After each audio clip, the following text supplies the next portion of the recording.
Welcome to episode 210 of KT Confidential, the real estate podcast. Today, Adrian and I are talking about tiny homes and just having some banter. Hope you enjoy.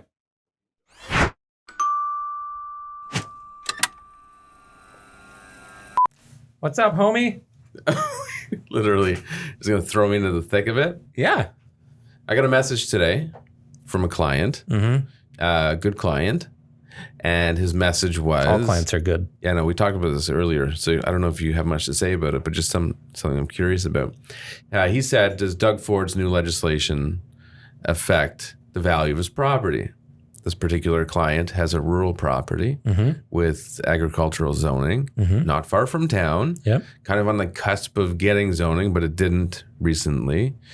And this new legislation talks about easing the process for developers to be able to build more properties and higher density, period.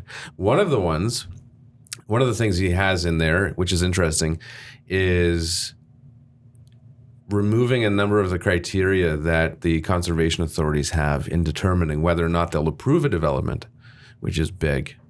Because if you speak with any developers, conservation authorities are not their friends. So do you think... So there's a whole lot of land. Ian, you want to shut off maybe the AC and the fan there? Yeah. Got the AC. Are you getting cold now? Well, it's like fucking Christmas outside almost. Well, you're the one that turned it on. Yeah, it's hot in here. It's nice. So, a lot of land west of Tremaine Road. Yes. Anything near the Niagara Escarpment is like a no-fly zone, basically. A lot of it. Now. Well, that's the thing. Yeah. Well, I think he tried to do this a long time ago, and it got put aside or denied, whatever. I can't remember exactly what it was, but he wanted to open up green space for development. Yes. The other part of it is a big one too, and that is the higher density stuff, where municipalities have to allow people to take a low density or medium density, whatever the criteria is, and automatically allow higher density, which is good. I think that's important. That's a good way to do it. But there's always this whole, what's the acronym for people that, not my backyard? Not my, what? NIMBYs. NIMBYs, not my backyard. Is that like a 10 years ago thing? Oh, still very much the case. I mean, people want to put up one. I mean the acronym. Who the fuck uses that anymore? I read it recently in an article. Did you? And in conversation. Because there's development applications going up all the time. There was condos in downtown Main Street that were declined. That was Conservation Authority, ultimately, I'm pretty sure. Because it's the ones that would have been, I don't know the exact spot, but basically, you know where Sargent Farms is? Yes. Right around there. But it's... you said Main Street. Yeah. Right behind Main Street. On Mill.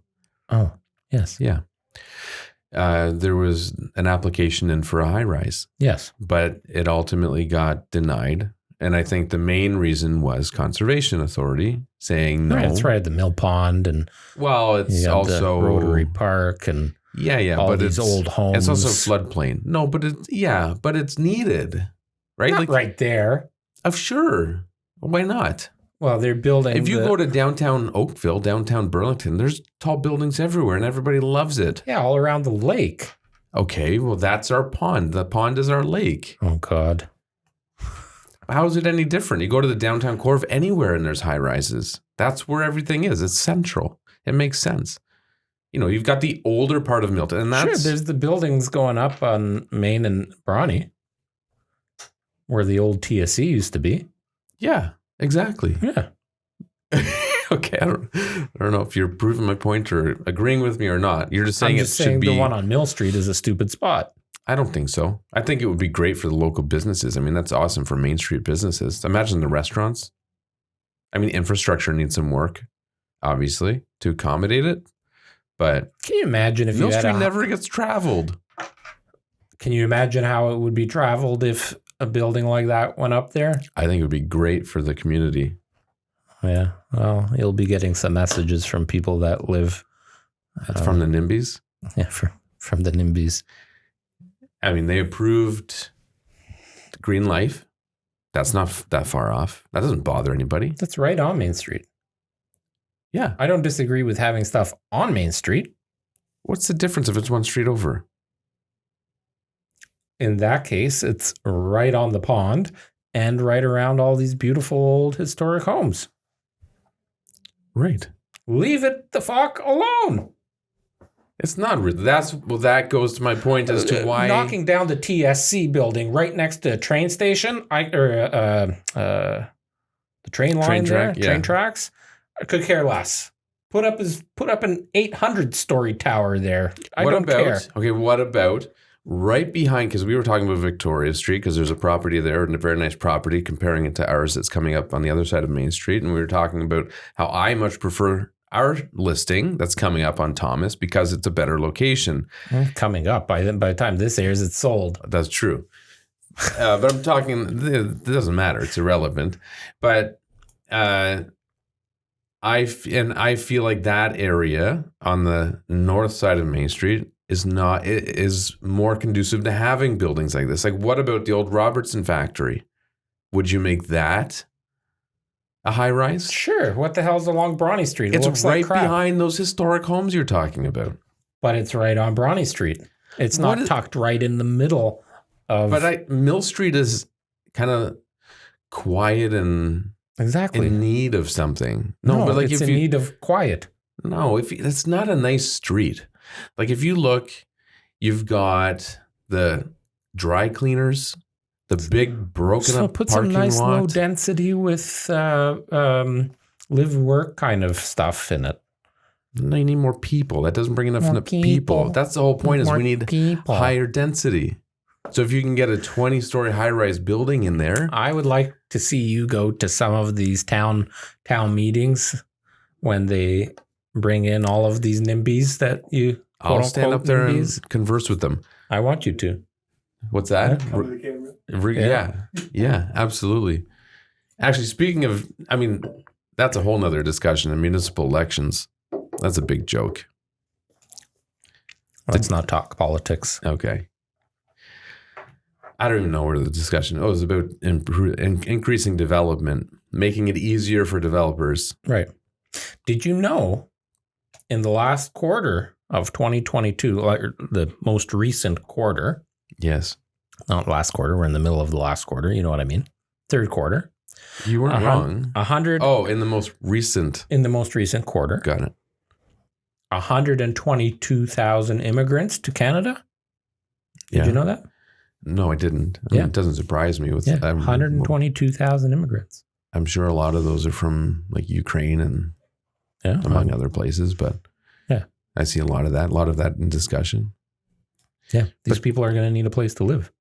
Yeah, but the interest rates has proven that that's irrelevant. People are going to need a place to live. Yeah, sure. Going to make that a meme, Ian. These people need jobs.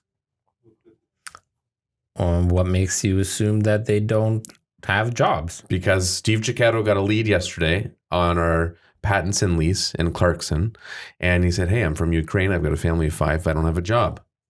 And Steve said, "Do they have money?" No. So they have no money and no job? Yeah. I know another family. How did they immigrate here? That's how they immigrate here. That's why they're here, because they needed to get out. There are qualifications. You can't just say, they're hey, refugees. well, that's okay. Different story. Yeah. But I'm guessing many of the people you're classifying as immigrants are refugees. I don't know the stats on who came here. I don't know what's involved. I just know 122,000 people came here, and they will need a roof over their head. They're living in basements. And there is a shortage of supply of roofs over people's heads as it is. Yes, but clearly the affordability is a bigger factor. And people will make do with their current arrangements. I mean, there's tons of family, a lot of South Asian families where you've got multiple people. They move here together, buy one house. Was it you that was telling me we had an applicant for one of our rental properties that's like 600 square feet and 5 people are moving into it or wanted to move into it? Yeah, so I'm working with a good client of ours. His family, Forget about specifics. from Malaysia, are coming here for a year, taking a course at Sick Kids Hospital, and they want to rent a place, 1+10 or a 2-bedroom condo, within a reasonable distance of the hospital. And there's 5 of them, 2 adults and 3 kids, all school-age children. I can't remember the oldest, around 10 or 12. So I questioned them. I messaged my friend that, sent them because they're close. And I said, oh yeah, I just found out that they want 5 people in the 1-bedroom plus den apartment. He laughed and said, yeah, they're used to small living arrangements. So I don't know what's normal elsewhere, but most landlords here would be opposed to that. Sure. Or wear and tear on the place. Yeah. What the hell's the topic of this podcast? Well, it all circles back to more places, making it easier to build, to develop, to have more places for people to live. I think, so you're talking about small places. Yes. I am still a big advocate for tiny homes. Yeah, of course. I think I think we should get into building some sort of we should be pioneers of a new tiny home development. Okay. I would be all over that. Define tiny. Define tiny? Square footage. Like 250 square feet. How many people would live there? However many you want. I don't care who lives there or how many live there. Well, you have to take all this. If you build it, they will come. I mean, you want to build communities that are nice. Yeah. But I'm talking like even imagine taking like a, what do you call them? Shipping container. Shipping containers. Yeah. I mean, that in itself is 250 square feet. Yeah. You build something like that. I'm not saying a shipping container per se, but something like that. Have you seen the Mattamy? And you do like a Lego. Have you seen Mattamy building on 9th line? 9th line or 10th line? That's made out of shipping containers. Oh, I heard about it, but like they keep sending emails about it, but I didn't know that it's already constructed. It's like a Mattamy's office. Yes. It's really cool. No, but they're actually doing something with urban. Oh, I didn't know that. Yeah. So maybe they beat you to it. Yeah, they've been listening to the podcasts. I think so. We did talk about this a couple of years ago. Yeah. During COVID. Well, and that's the whole point of the high density thing, is making higher density homes. Fuck, we are brain dead. Again, goes back to the condo on Mill Street. Those sorts of things with Kate, Doug Ford's. All you cool KT cats and kittens. Is that what you say? Yeah. What is you add the and kittens? Or you just KT cats? Cats and kittens. Cats Do you say kittens? That? Okay. Cool KT cats and kittens. Okay. I'm stealing Ian's lines. Anyways, would you live in a tiny home? Let's just say it's 250 square feet. No, they wouldn't. The average person would not. You know why? Why are you answering for our audience? I'm just telling you the answer. Because I think you're wrong. No, they take shit for granted. No, I think you're wrong. They deserve more than I think you're wrong. No, you're wrong. Yeah, I'm going to prove you wrong. So if you're listening or watching, please comment to tell Adrian he's wrong that you would live in a tiny home. No, on average, they wouldn't because they're spoiled. Well, yeah, the average person, obviously, if you're looking at averages or people that are living in a 2,000 or a 3,000 square foot home now, they're not just going to uproot their shit and sell everything and live in 250 square feet. No, they're going to buy a bigger home because they think they need a bigger home. Well, there are stories about people doing that where they sell everything and they want to downsize. Elon Musk did. He sold all of his houses and he lived in a small house. Like you're talking about a shipping container. The guy's doing it for fucking publicity. Maybe. Or maybe I don't even know if that's true. It is. He doesn't care about worldly possessions. And is that his only place of residence? I have no idea. No. I bet you it is. He goes from his little tiny shipping container to his fucking palace in Italy nobody knows about. Well, please, give me a break. Ex-wife probably owns that. That's probably why he's in a shipping container. Whatever. I think you're wrong. I think there are more people. I think young people would absolutely live. Robbie, would you live in a 200 square foot tiny home? Yeah. Of course he's going to say yes. I'd be the guinea pig to see if the whole construction of it See, works. we have our first clients. What do you There mean the go. construction of it? Like with the company you start, where you start building them, Yeah. I'll test it out, make sure it works. He'll be the guinea pig. See, I mean, I'm not questioning. I'm saying on I'm not the average. average person.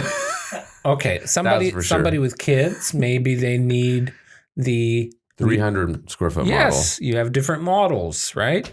And you know what I would love to do is if these tiny homes had a rooftop, like you see where they build like a little forestry thing on the roof. Well, You they ever do. seen It's, those? I think it's mandatory For what? for things like high rises. They have to have green space, green roofs, stuff like that.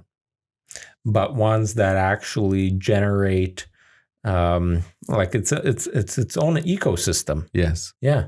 And insulating factors. Yes. Among other things. Yes. Yeah. Yeah. Anyway, so All I right. think overall, maybe Doug Ford's new legislation, if it all goes through, will contribute to things like this, and contribute if to you things can build like tiny homes and make it stacked, so you're doing a you know what else higher that's density called? in. That's also called a high rise. I didn't mean stacked up. Stacked sideways, Like Lego. Yeah. Okay. And you do it in the escarpment, okay. like in the currently. How about underground living? I'd be all over looking at that too. I've always had an interest in like bunkers, even Yeah. for like apocalyptic events, stuff like that. Right. Apocalyptic events. Apocalyptic events. Right. Which We went from- nowadays, you never know. We're on the fringe of, push a button nuclear warfare. This topic is, or this podcast is getting a little bit off kilter here. Yeah. Anyway. Would you live in a 250 square foot shipping container if it was nice, assuming it's nicely decked out?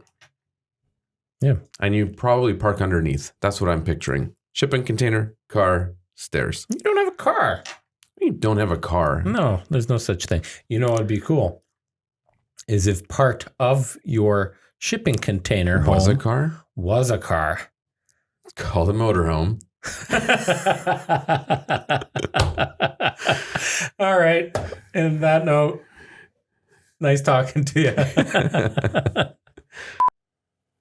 We definitely want to hear your comments on this one. Thanks for listening. Thanks for watching episode 210. Tiny homes, 250 square feet. Would you live in it?